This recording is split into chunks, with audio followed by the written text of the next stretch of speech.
Vou chamar o homem de Deus, pastor Marcelo Alves, que vai estar trazendo a palavra nessa noite. Aleluia. A graça e a paz do Senhor Jesus, a todos os irmãos que estão conectados hoje pelas redes sociais, para estarmos juntos compartilhando a palavra do Senhor, porque acreditamos que ela é a nossa única base para podermos ter sustentabilidade em um tempo tão difícil, em um tempo tão absurdo, podemos dizer assim, tão inesperado no aspecto de que é a primeira vez que acontece nessa proporção, tamanho isolamento, tamanho controle social, e nós temos dentro de nós uma firme esperança de que, embora os tempos para o mundo se tornem cada vez piores, nós, a igreja do Senhor, estamos guardados nele, nós estamos introjetados dentro da arca. A arca é o Senhor e nós, os seus filhos, a igreja, estamos seguros, estamos guardados nele em segurança. É o que nós cremos para a glória de Deus. E nós estamos em uma guerra, por isso a palavra que eu quero compartilhar hoje com você é fundamentos errados da mente. Fundamentos errados da mente. A mente, ela é a nossa faculdade mais importante, podemos dizer assim. Por quê? Porque toda guerra começa na mente. Na verdade, a mente é o nosso grande campo de batalha. A guerra espiritual não consiste unicamente em expulsar demônios, mas a guerra espiritual consiste principalmente em resistir o diabo. De que forma? Preste atenção, a Bíblia diz que o diabo vive lançando dardos inflamados. Quais são esses dardos inflamados? São, na realidade, imagens que ele lança na nossa mente com o objetivo de nos levar à derrota, de nos levar ao fracasso. E quando ele lança essas imagens, nós percebemos que nós temos que ter uma reação em relação a elas. Eu gosto de um ditado que diz que nós não podemos impedir que um passarinho pouse na nossa cabeça, mas nós podemos impedir sim que ele faça um ninho na nossa cabeça. O que significa isso? Pensamentos vêm e são imagens que o diabo lança, mas nós não podemos deixar que essas imagens habitem em nossa mente, porque elas têm o poder, acredite você, de dominar toda a nossa vida e de nos fazer pessoas que vivem em constante angústia. Esse é o motivo pelo qual muitos irmãos, infelizmente, mesmo sendo cristão, mesmo estando na igreja, mesmo estando envolvido, infelizmente vivem dias de angústia e não sabem o motivo, muitas vezes. Agora, nós precisamos entender que depois que você nasce de novo, depois que você aceita o Senhor Jesus como teu único e suficiente Salvador, isso te torna capaz de vencer o inimigo. Agora nós precisamos ter uma postura, adotar uma postura. É por isso que a Bíblia fala a respeito da renovação da mente. É por isso que o apóstolo Paulo diz que nós devemos ser transformados pela renovação do vosso entendimento, para experimentar qual seja a boa, perfeita e agradável vontade de Deus. Escute, Deus tem uma boa, perfeita e agradável vontade para você. A vontade dele nunca deixou de ser boa, a vontade dele nunca deixou de ser perfeita, e ela continuará sendo, mas porque muitos de nós não temos a mente transformada, não temos a mente renovada, os fundamentos da nossa mente estão errados, isto é, estão equivocados. Nós, quando entramos na vontade de Deus, nós percebemos que ela não é tão boa assim para nós. É por isso que muitos rejeitam a vontade de Deus. Vou dizer para você, muitos estão orando, pedindo algo de Deus, direção, e eles até estão ouvindo a voz de Deus. O problema é que por suas mentes não estarem renovadas, suas mentes estarem fundamentadas na base errada, eles não aceitam a direção de Deus como sendo vontade de Deus para ele. Por quê? Porque ela não é boa para ele. Porque o conceito da mente, os fundamentos da mente estão alterados. E aí eu vou dizer, isso é terreno cedido para o inimigo. Isso torna você presa fácil para Satanás. Você tem tudo que precisa para vencer. Você nasceu de novo. O Espírito de Deus habita em você. Deus fala com você. Mas preste atenção, a mente precisa de ser renovada para que ela aceite aquilo que vem da parte de Deus para você. E isso vale, eu vou dizer desde já, para cada área da sua vida.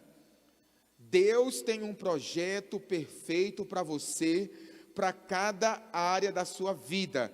Deus tem um projeto de sucesso para você em cada área da sua vida. Sucesso, a Bíblia diz que o que estava oculto no século, nas gerações, Deus aprovou revelar a nós os simples, a saber, Cristo em nós, a esperança da glória. Glória é sucesso. Então, a tua única esperança para ter sucesso em cada área da sua vida é Cristo dentro de você.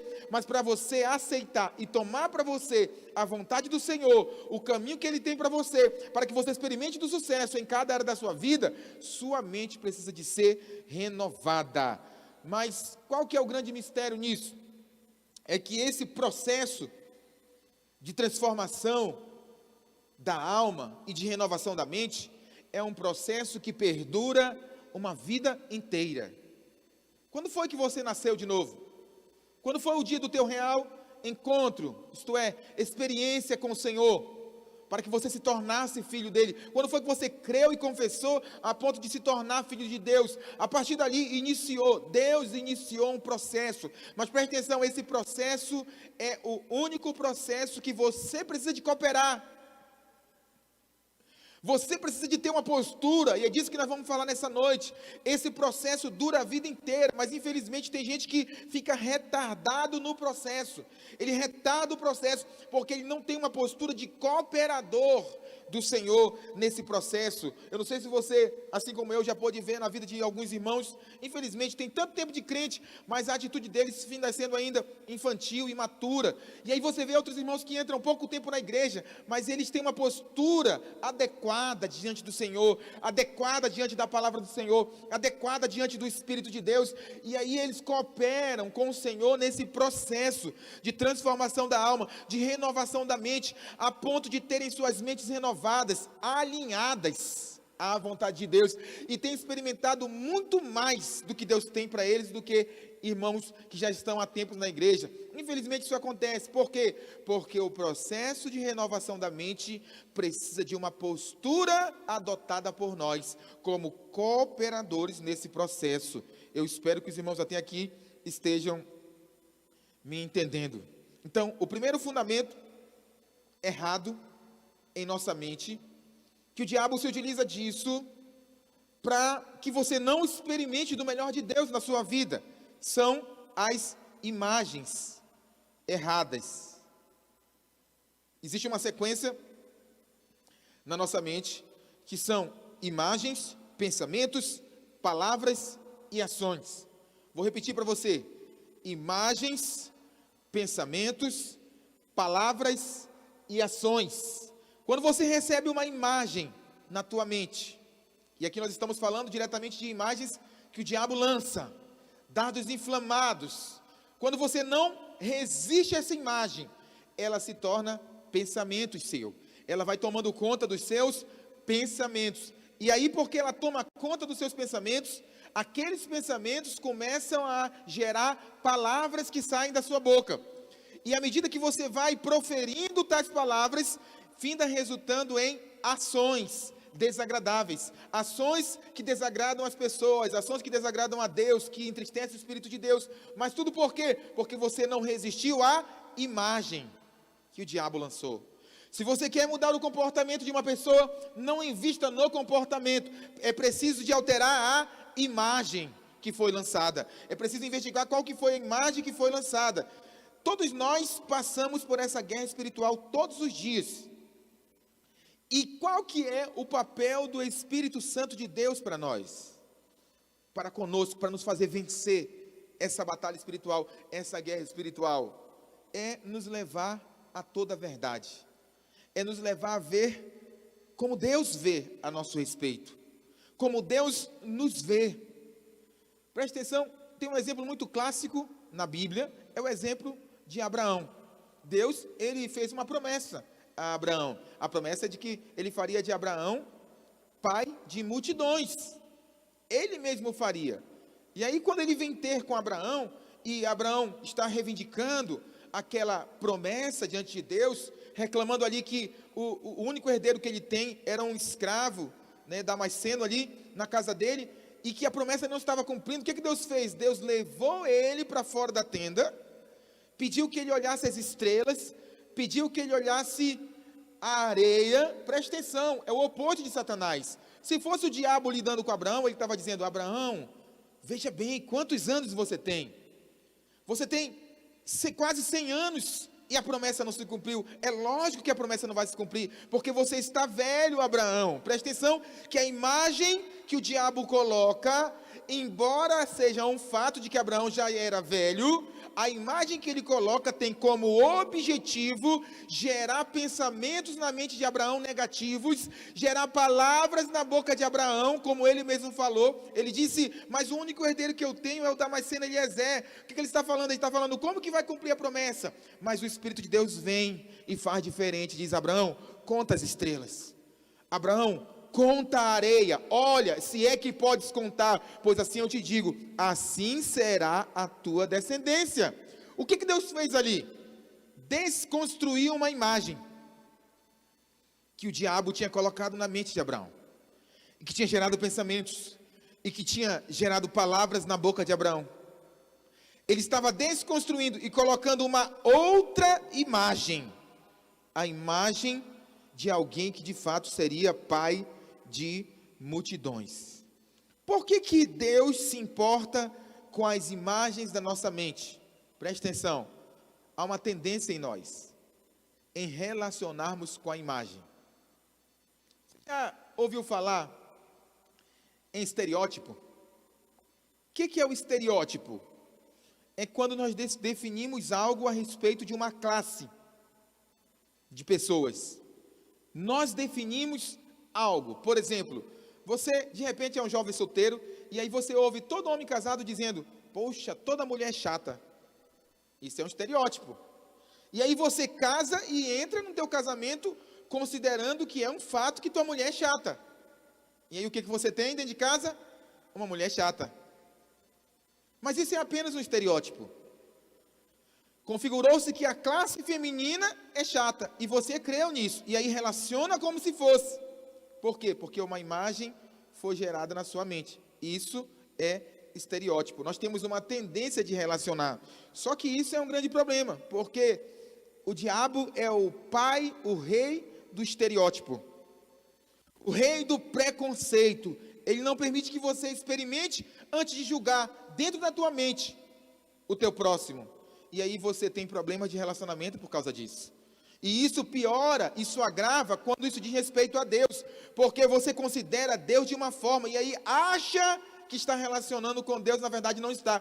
Está relacionando com o estereótipo errado de Deus, com um preconceito gerado pelo diabo na sua mente a respeito de Deus. E nós mesmos, como pregadores, infelizmente fazemos muitas analogias, e até errôneas, porque na verdade não existe na terra uma analogia que dê para comparar Deus de fato.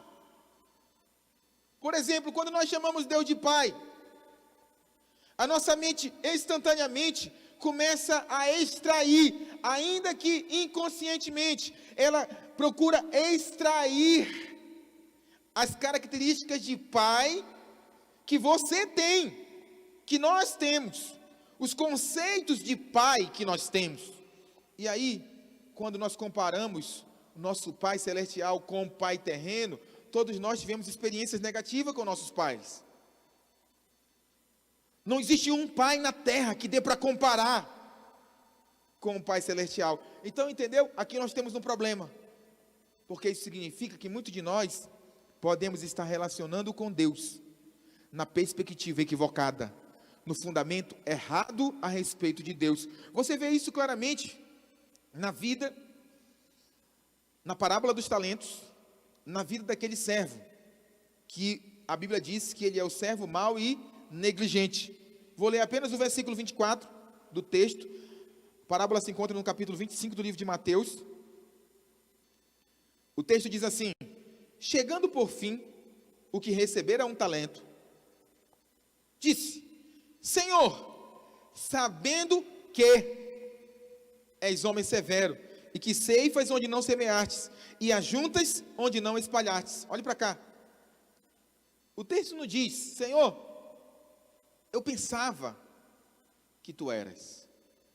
O texto não diz: Senhor, Podia ser que tu fosse, e aí eu agia assim. Não, o texto diz, eu tinha convicção que o Senhor era assim. Preste atenção que havia uma convicção no coração daquele servo. Aquele servo não era um servo hipócrita, porque ele não estava fingindo.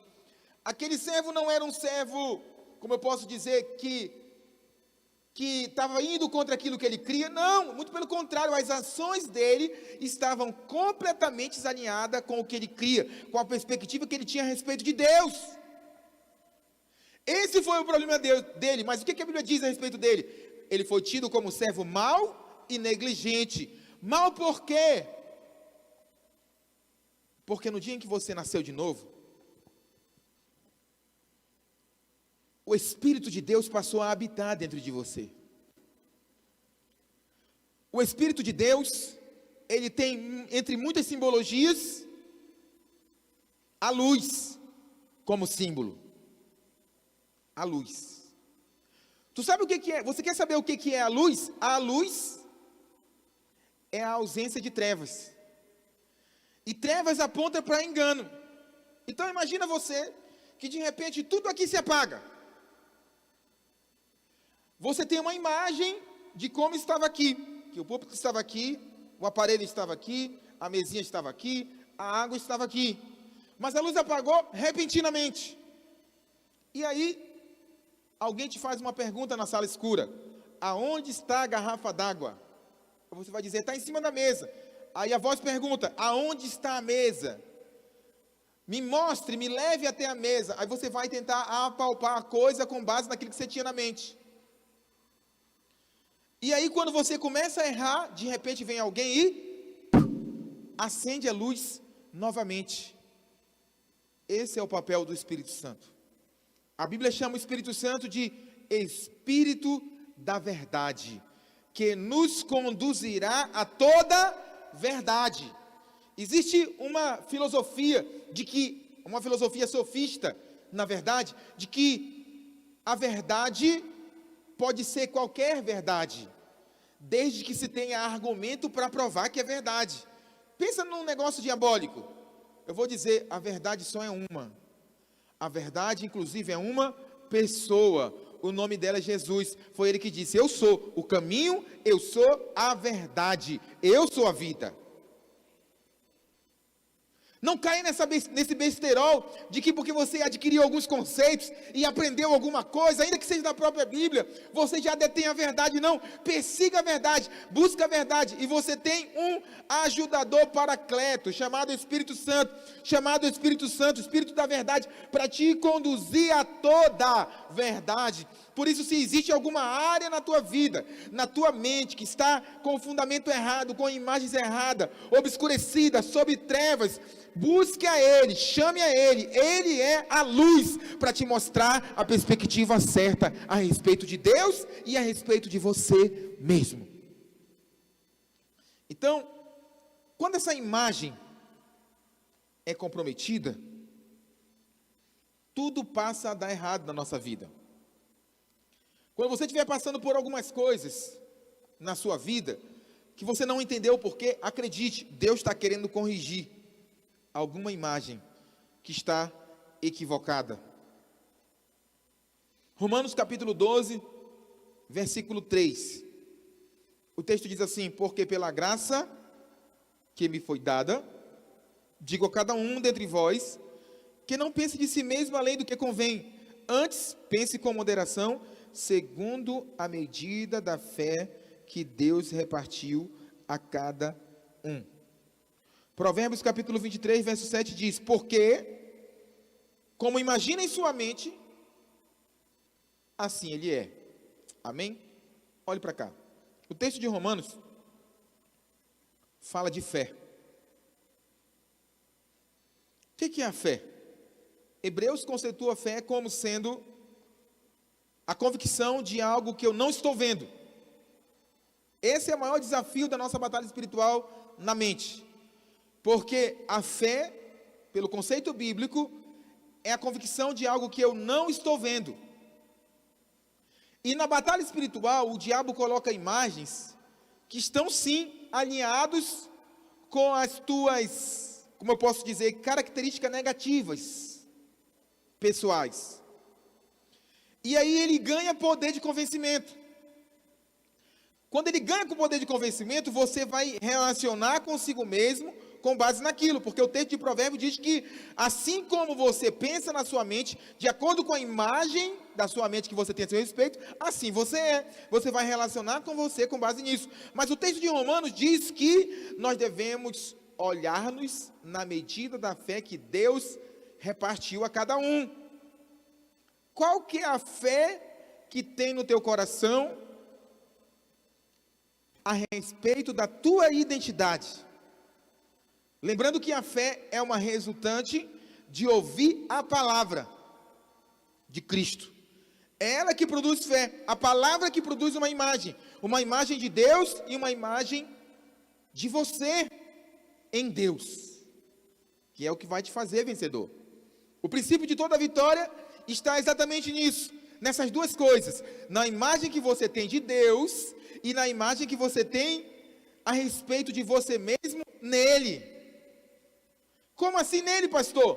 Quais que são as implicações de você estar em Cristo? É isso que produz fé. Em Cristo, você é mais que vencedor, por meio daquele que te amou. Em Cristo, você pode todas as coisas, porque Ele te fortalece.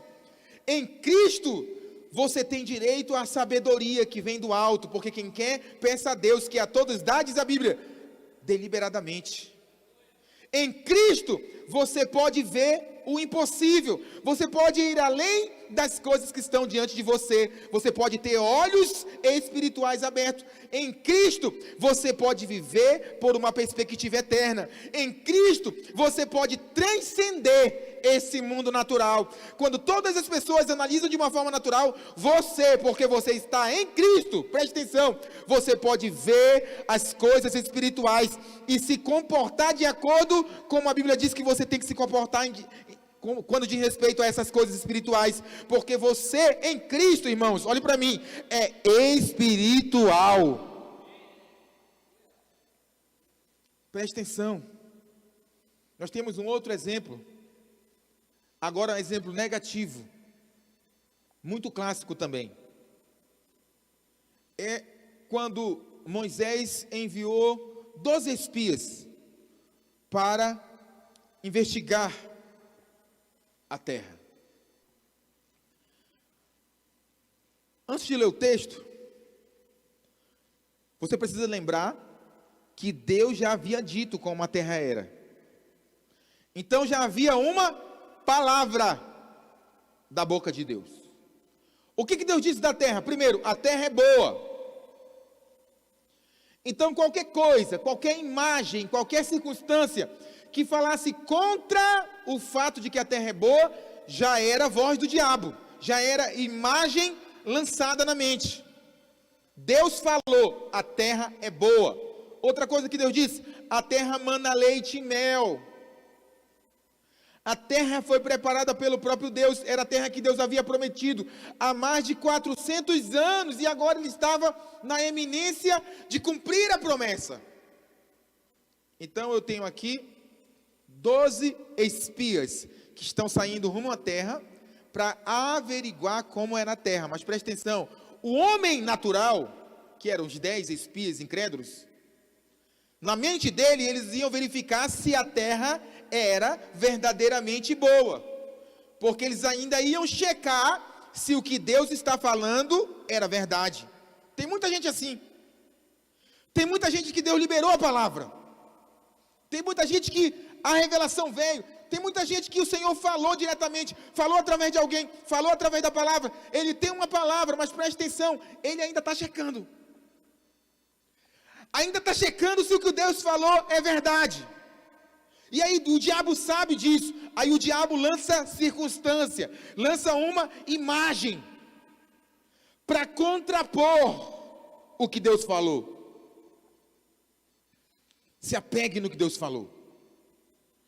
Sempre que você for tomar uma decisão muito séria, busque o Senhor, peça uma palavra, porque quando tudo estiver dando errado, você só tem uma coisa a se agarrar, é a palavra que Deus liberou no teu coração. Sempre busque. Deus sempre tem uma palavra a respeito de algo. Principalmente se esse algo for uma decisão muito séria na sua vida. E aí você mesmo pode fazer quantas aplicações você quiser. Se no ministério, ministério. Se no casamento, casamento. Se no chamado, chamado. Se na profissão, profissão. Você mesmo aplica. Só tenha uma palavra da parte de Deus. Faça não aquilo que as pessoas estão fazendo. Faça não aquilo que está na moda. Faça não aquilo que qualquer pessoa falou. Faça aquilo que Deus mandou você fazer. Responda ao chamado de Deus. Porque quando tudo ficar ruim, quando tudo caminhar contra, você tem uma palavra para se agarrar, para se apegar a ela. Quantos estão me entendendo?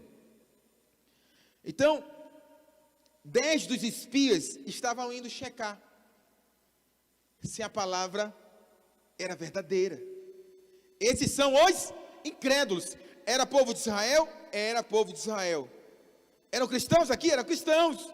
Eram crentes? Eram crentes. Mas eles não se agarravam à palavra. Muito pelo contrário, eles nem se lembravam da palavra. Mas tinha no meio deles 2. Por isso eram 12. Homens de fé. Josué e Caleb. Você conhece a história. Mas qual que foi a visão dos 10 espias incrédulos? Números capítulo 13, versículo 33. O texto diz assim: também vimos ali, presta atenção que eles estão olhando por vista, vimos ali os gigantes, os filhos de Anak, são descendentes de gigantes, e éramos aos nossos próprios olhos como gafanhoto, e assim também o éramos aos seus olhos. Isso explica porque esses homens não alcançaram grandes conquistas, porque eles se viam como gafanhotos. Eles se viam.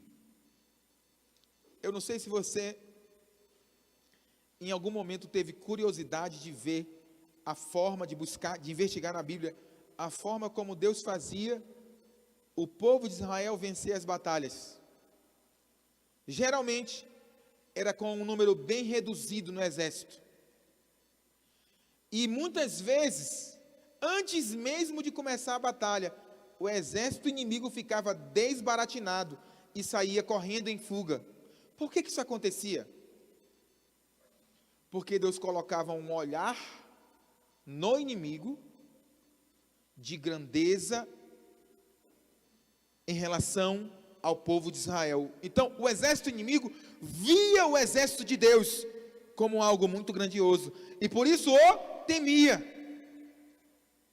Porque Deus dava uma perspectiva. É isso que significa quando a Bíblia diz: maior é o que está em mim do que o que está no mundo. Se Deus é por nós, quem será contra nós? Então não interessa a circunstância, não interessa o contra-ataque do diabo, não interessa a tamanha demanda, em qualquer que seja que você esteja sofrendo na área da tua vida, não interessa qual que seja a tribulação, se Deus está em você, você é maior, maior é o que está em você do que o que está no mundo. Se Deus é por você, meu irmão, meu amigo, quem será contra você? Nem o diabo, nem tribulação, nem angústia, nem perseguição, nem fome, nem perigo, nem espada, nem a nudez, nem qualquer outra criatura pode te separar do amor de Deus que está em Cristo Jesus, o nosso Senhor. Mas é a perspectiva que você olha. Eles se viram como algo insignificante, eles se viram como gafanhotos, como insetos, eles se viram como miniatura.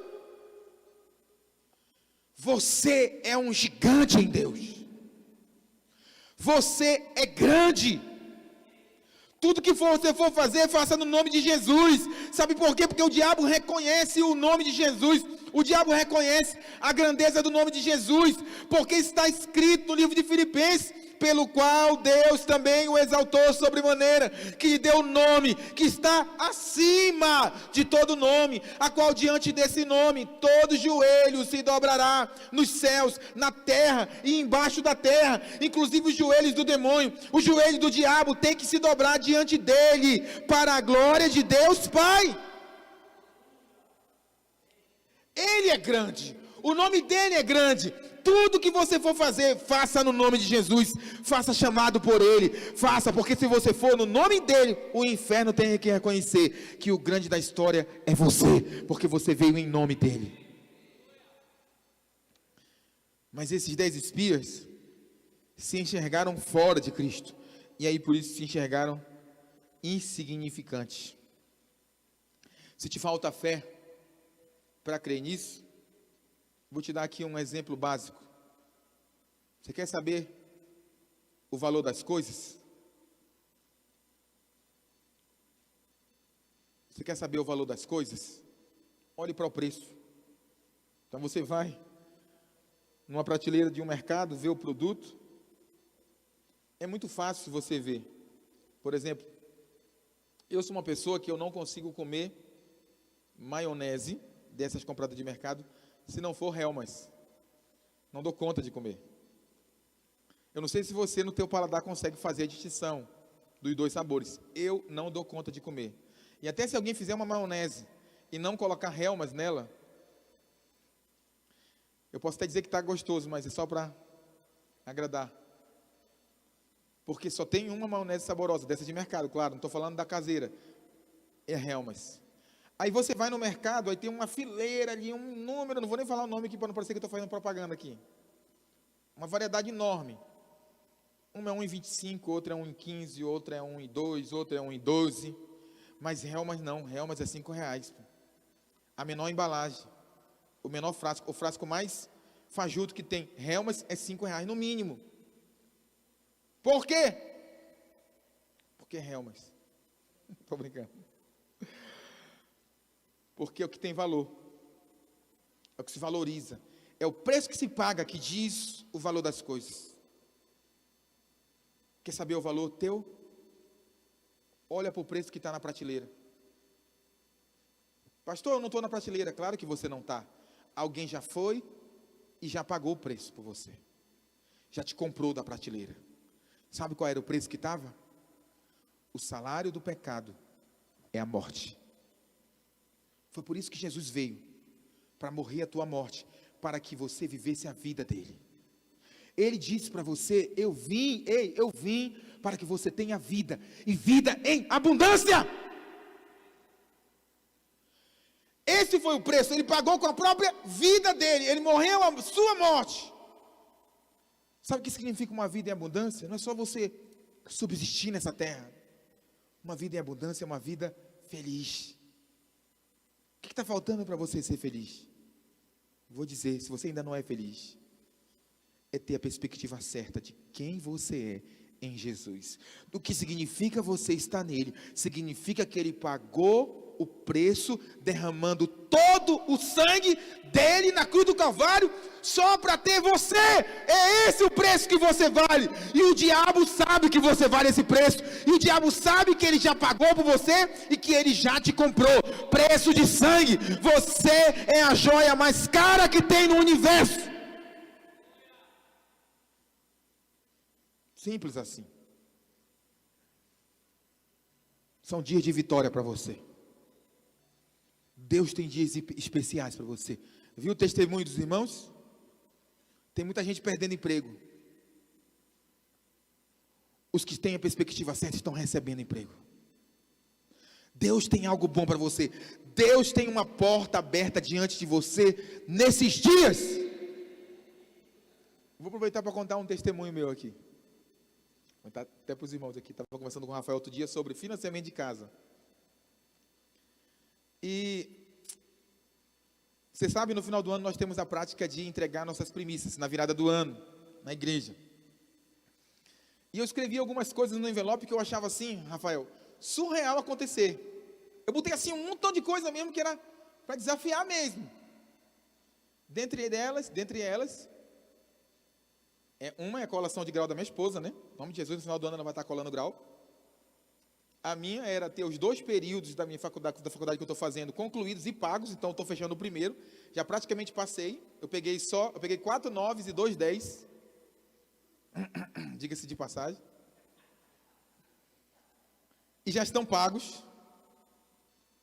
Aí eu coloquei outras coisas. Eu disse para Deus que eu queria estar dentro da minha casa própria, esse ano. E aí surgiu uma oportunidade abençoada de adquirir um terreno. E essa semana eu consegui o financiamento da minha casa. O dinheiro vai ser disponibilizado daqui a 2 meses. E antes do final do ano eu vou estar dentro da minha casa. Sabe? E eu fui lembrar que eu escrevi lá no envelope. Isso sem falar que Deus ainda me deu um carro. Nesse tempo. Preste atenção, irmãos. Não diz respeito a bens. Não diz respeito às coisas. Diz respeito à perspectiva que você tem dele. Diz respeito a como você se vê nele. Diz respeito ao quanto você sabe do que significa estar nele. Você é o maior. Você é simplesmente o melhor. O melhor. Por quê? Porque você é a joia mais cara. E que o mais rico desceu para pagar o preço por essa joia mais cara. Ele pagou um preço de sangue por você. Você não vale menos que isso. Quando você aceita o argumento do diabo e vive uma vida prostrada, introspectiva, você está diminuindo o preço que Jesus pagou por você. Viva com base no preço que Ele pagou por você. Foi o preço mais caro que alguém pode pagar por alguma coisa. Você tem validade para Deus. Você é valioso para Deus. Outro fundamento que o diabo usa na mente para te derrotar são lembranças do teu passado. O diabo sempre vai usar algo, presta atenção, isso é a psicologia que diz. Se eu quero ajudar um cidadãozinho aqui, eu tenho que checar o que aconteceu no passado dele. Sabe por que nós não podemos incorrer no erro de trazer a psicologia para dentro da igreja? Porque para Deus não interessa o passado. Se o cidadão no passado só mentiu, Deus salva ele. Se no passado o cidadão matou, estuprou, esfaqueou, assaltou, explodiu o banco, não interessa, do mesmo jeito, Deus salva ele. Simples assim. Enquanto a ciência só pode ajudar a se investigar o que aconteceu antes. Para nós o que interessa é o que está diante de nós. Sabe o que está diante de nós? O prêmio da soberana vocação de Deus.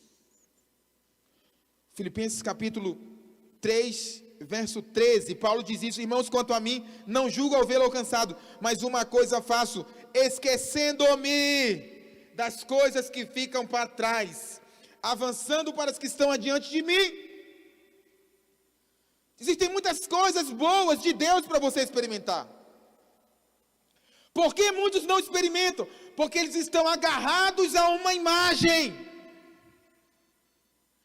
Eles estão presos a uma imagem do passado, algo que aconteceu, e aquele tempo, e eu sofri, e o abuso sexual que eu sofri, e a perda que eu tive do ente querido, e meu filho que morreu. Eles estão presos, adiante de ti. Deus tem coisas boas, Deus tem pensamentos bons, Deus tem pensamentos, são pensamentos de paz e não de mal, para dar a você o fim que você deseja.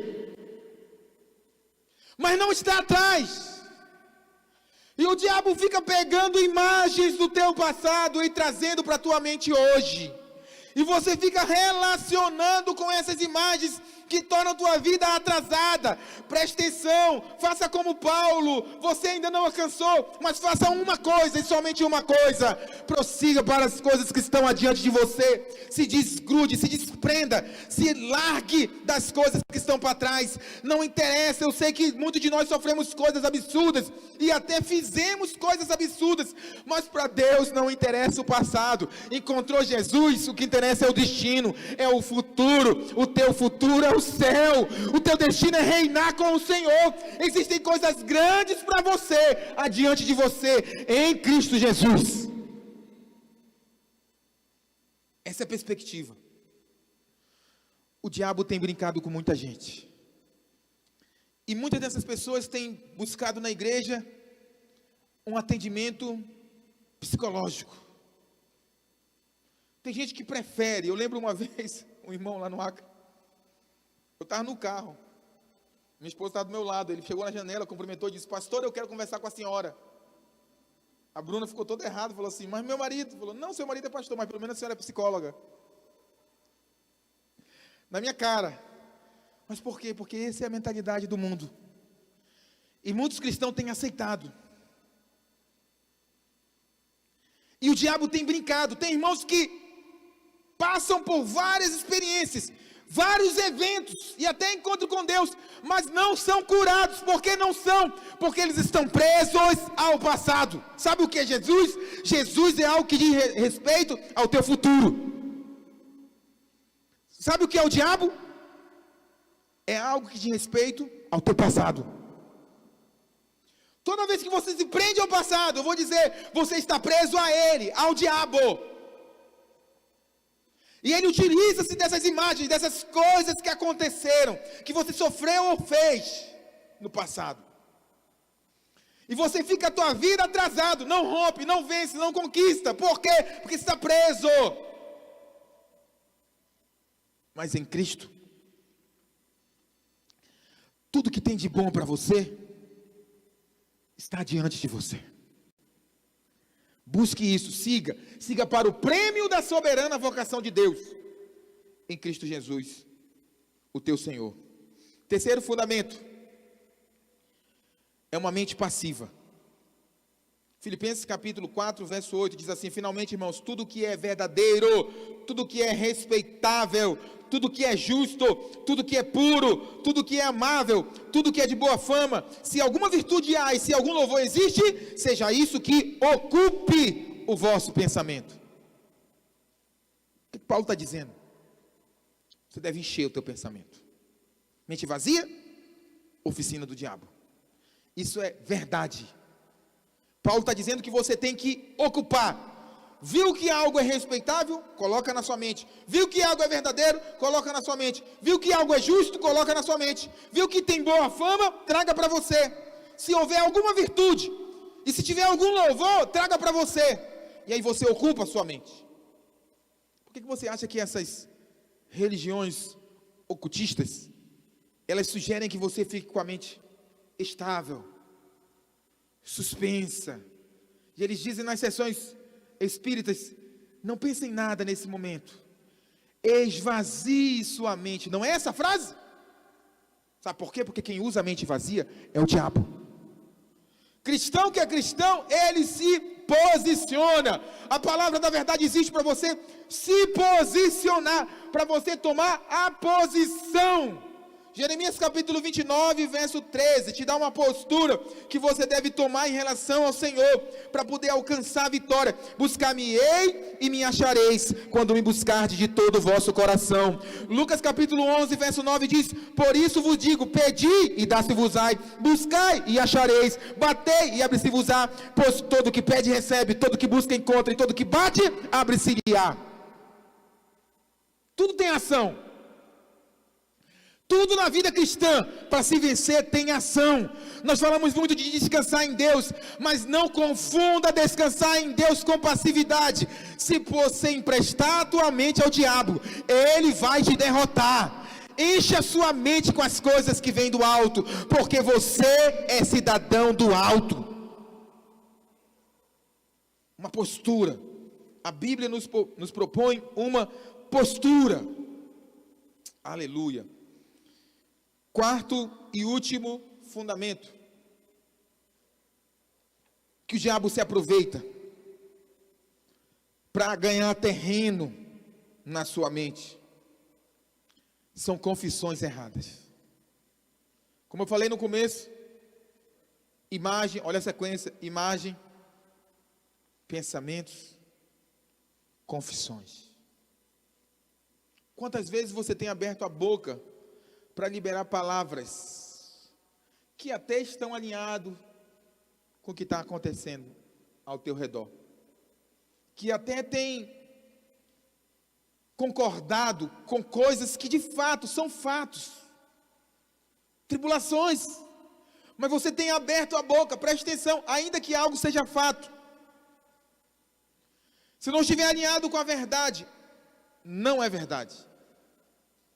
Eu sei que isso é difícil porque às vezes as coisas circunstanciais, elas têm cheiro, você pode tateá-las, você pode relacionar com elas, e aí tudo entra em crise por causa disso, mas preste atenção, ainda assim, se não estiver alinhado com a palavra de Deus, não aceite para você, não abra a boca para concordar com elas.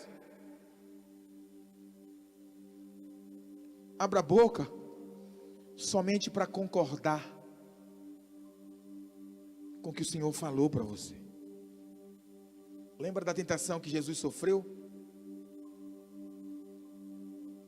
Ele estava no batismo, João Batista tinha acabado de batizá-lo, ele saiu das águas, um raio, uma luz desceu sobre ele, o Espírito Santo pousou sobre ele como pomba, e uma voz ecoou dizendo do céu: esse é o meu filho amado, em quem tenho prazer. O texto diz: e o Espírito levou Jesus ao deserto para ser tentado pelo diabo, e apresentando-lhe o tentador, disse o quê? Você lembra disso? Ele disse: olha, se você é filho, transforma a pedra em pão. Só que Jesus já tinha uma convicção. Naquela hora era a voz do diabo, mas ele tinha ouvido outra voz. O diabo tem te oprimido e tem usado circunstâncias da tua própria vida para te atacar, e você tem aceitado a opressão do diabo. Mas se você, assim como eu, é filho de Deus e teve uma experiência com o Senhor, em algum momento você ouviu a voz do céu dizendo: ei, você é meu filho. A questão não diz respeito a qual voz você está ouvindo, a questão diz das vozes que você ouviu, a qual delas você vai se apegar. O diabo sugeriu que Jesus não era filho, mas existia uma outra voz ecoando no coração de Jesus. Ele ouviu do céu, ele era o filho amado de Deus, ele não era só o filho, ele era o filho amado. Nós estamos em Cristo, e essa voz hoje, ela é para mim e é para você. Será que você pode fechar os olhos, liberar o teu espírito, para ouvir a única voz que vale a pena ouvir? Ei, meu irmão, Marcelo, João, fulano, você é o meu filho amado, em quem tenho todo o meu prazer. Oh, de andarabachou, oh, de andaramanamaê, de covanabachou. Com toda essa tribulação, dificuldade financeira, isolamento social, pandemia, notícias maléficas nos telejornais, das mídias, com tudo isso, o diabo está querendo ofuscar a voz mais poderosa do universo. É a voz da declaração dos céus de amor a teu respeito. Oh, aleluia. Eu profetizo que o Espírito de Deus vai abrir os nossos ouvidos eles vão estar abertos à principal voz. Oh, andaramae de cova na bae de cotecova na barabacantaramanai, naramanamae. Você é meu filho amado, o meu amado. Eu tenho prazer em você, o meu prazer está em ti. Eu projetei o meu prazer em você, diz o Senhor. Eu projetei o meu prazer porque você é o meu filho. Eu te gerei, eu te escolhi do ventre da tua mãe, e você nasceu na minha família. O decovanaba cantará, e decovanaba chei. Se apegue a isso. Se apegue a essa verdade, se apegue a essa verdade, libere coisas verdadeiras. Existe um poder na sua fala. A palavra que resiste o diabo é a palavra da verdade. Ela está na tua boca, ela está no teu coração. A espada do Espírito, a palavra de Deus está na tua boca e está no seu coração. Libere palavras que emanem vida de Deus. Oh, decovanaba cantaraba che, decovanaba show.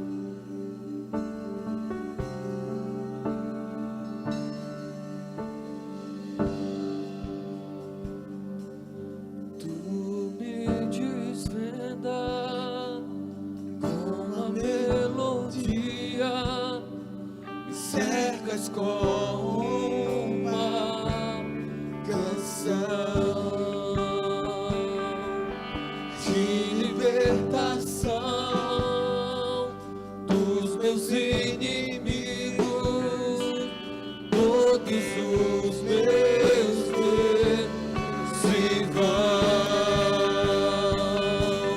Eu não sou mais escravo do medo.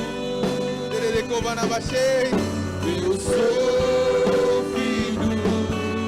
Essa é a verdade ao teu respeito. Você é filho. Eu sou mais escravo do medo. Eu sou filho de Deus. No ventre da minha mãe, tu me escolheu. Você foi escolhido por ele no ventre da tua mãe. Chamar-te pelo nome. Nasci outra vez em sua família. O teu sangue flui. O sangue de Jesus está introduzido nas tuas veias. Eu não sou mais escravo do medo. Cante isso bem alto para o inferno ouvir. Eu sou filho de Deus. Você é filho. Você é filho. Eu não sou mais escravo do medo. Eu sou filho de Deus. Declara o Senhor bem forte. Abri o mar pra eu passar por ele. Mostrou-me o seu perfeito amor. Me resgatou pra que eu pudesse cantar. Eu sou filho de Deus. Abri o mar pra eu passar por ele. Mostrou-me o seu perfeito amor. Me resgatou pra que eu pudesse cantar. Eu sou filho de Deus. Pai, no nome de Jesus, é em cima da verdade que nós oramos, porque a verdade da tua palavra tem o poder de despedaçar todo jugo, tem o poder de remover o engano do diabo, de tirar das nossas mentes a voz do diabo, voz de condenação, voz de acusação, porque é isso que ele é o acusador. Mas a palavra da verdade tem o poder de remover todo engano, de destruir toda a fortaleza do inferno, de remover toda a obra do maligno e fazer dos nossos irmãos livres. Eu ordeno toda enfermidade saia, não diz respeito a nós. Eu ordeno toda a opressão do maligno saia, não diz respeito a nós. Nós somos filhos de Deus. Toda maldição não diz respeito a nós, toda miséria não diz respeito a nós. Nós somos filhos.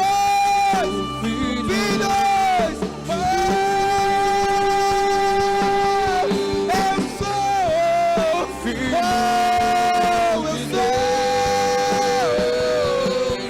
Eu sou filho.